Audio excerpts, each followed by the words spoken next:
Hello everyone and welcome to the F1 corner after the Monaco Grand Prix that was won by Max Verstappen.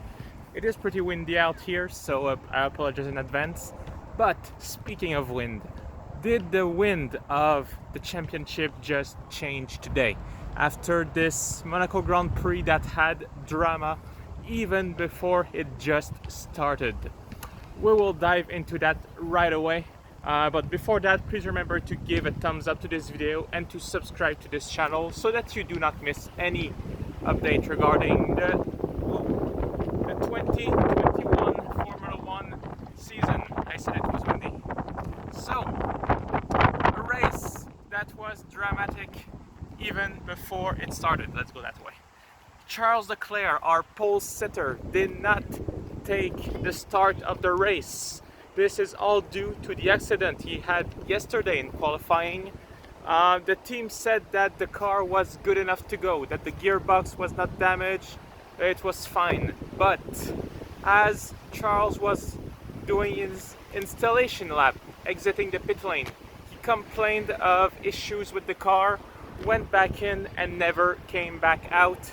In the end, it seems like it was a drive shaft issue. The mechanic at Ferrari did a very good job rebuilding half the car for that race, but it seems like there were some issues they did not see, and they should have taken the penalty and just changed the gearbox and other parts and start in P6 instead. But yeah, that's how it unfolded. Leclerc staying in the pits, never taking the starts, meaning that Max Verstappen was actually starting on pole at this race in front of Bottas and Carlos Sainz. So during the race, for Verstappen it was pretty much of a pleasure cruise, never was really threatened by anyone. Valtteri Bottas at the beginning did not really present a threat at the start. Verstappen blocking him the way so that he could not be overtaken at turn 1. But there was also plenty of drama further in the back with Lewis Hamilton starting P6, getting stuck behind Pierre Gasly early on. And during the pit stops, this is also where a lot happened. Valtteri Bottas, who was running second, entered the pit. The mechanics have trouble removing the front right wheel, and in the end it just got stuck there. Bottas could not get out on track again. DNF for Valtteri, who was running second. And if that wasn't enough already, Lewis Hamilton pitting early, coming back, and it actually benefited. This race benefited the people who stayed on track longer. As we're gonna see when we also talk about other teams. Pierre Gasly pits one lap later, comes back again in front of Lewis Hamilton.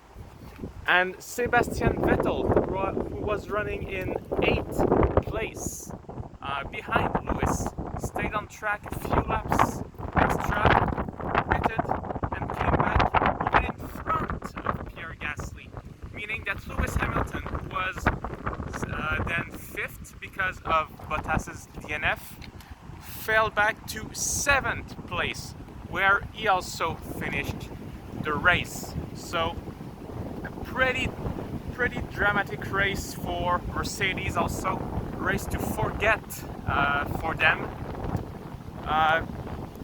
Coming home with only 6 points, and the big winners here are obviously Red Bull, mentioned it. Max Verstappen taking the win after somewhat of a pleasure cruise, and also taking the lead in the championship for the first time ever in his career. So Max Verstappen leading by 4 points in front of Lewis Hamilton.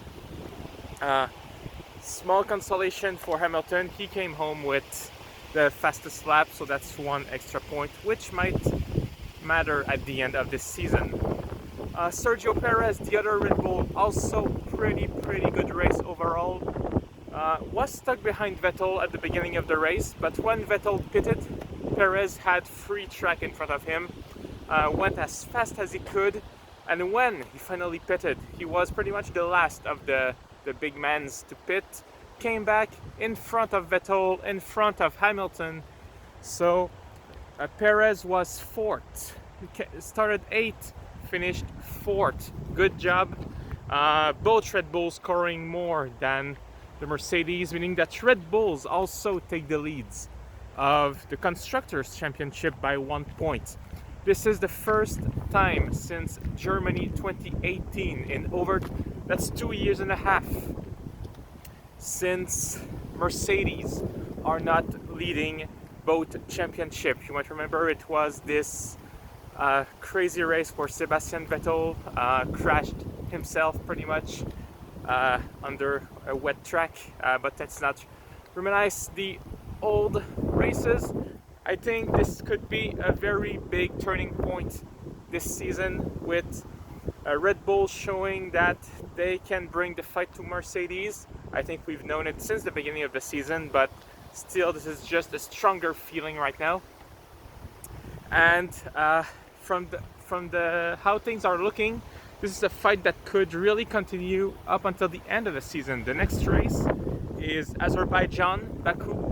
And this is also a track where we expect Red Bull to perform very well. They have in the past, so there's no reason why they should not again this year. So really, the fight for the championship is back on, with Verstappen taking first place in the championship and Red Bull also.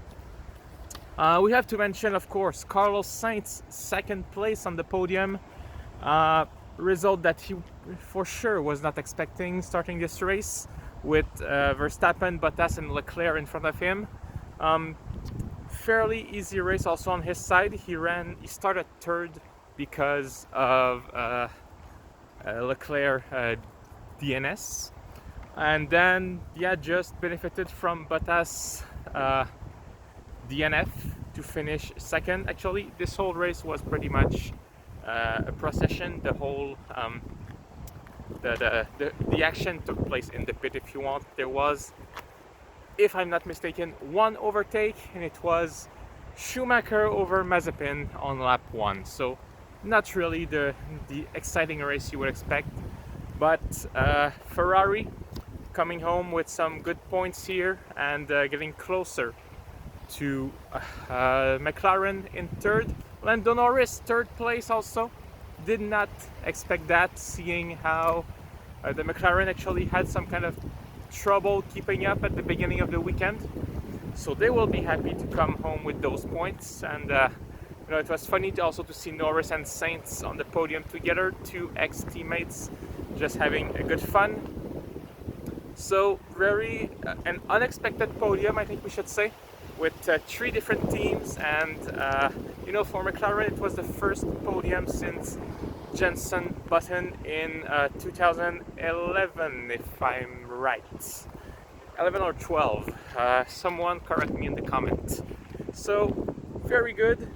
The team that I think is the biggest winner after Red Bull here is Aston Martin. Aston Martin struggling for since the beginning of the season to even make it into Q3 and to even score points. Coming home, Vettel 5th and Lance Stroll 8th, who also had a different strategy. Stroll starting on the hard tire, ran until very, very late, was able to overtake people who got stuck in traffic. This is pretty much how things went actually for everyone who lost time. They got stuck in traffic in Monaco. Stroll coming home 8th, so 5th and 8th, good points in the championship. That's how many points is that? That's 14 points. I think it brings them up in front of AlphaTauri, I think, in 7th place. So in 6th place, yeah. If I'm right, please again correct me. I did not take note of the Constructors' Championship standing and points, but good job for Aston Martin. Someone wants some crayon to draw? Pierre Gasly finishing 6th. This keeps them in front of Aston Martin. I did not see that at first glance. Yeah, Gasly 6th. As I mentioned, pretty good race. He qualified in 6th place and finished in 6th place, but was able to keep Lewis Hamilton at bay throughout the whole race. Hamilton tried to undercut him during the pit stops, but Gasly was able to come back just barely in front, but sadly finishes behind Sebastian Vettel.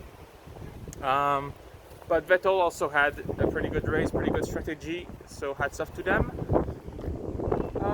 Alfa Romeo also will be pretty happy to come home with their first points of the season. Antonio Giovinazzi made it into Q3 on Saturday and finishing 10th, so that's 1 point for him and 1 for the team. I should also mention Vettel for Aston Martin, his first points of the season. Esteban Ocon 9th, also a few other points for Alpine Renault. So Alpine continuing to show that they have unlocked some potential in that car, finishing again in the point for the 3rd consecutive race.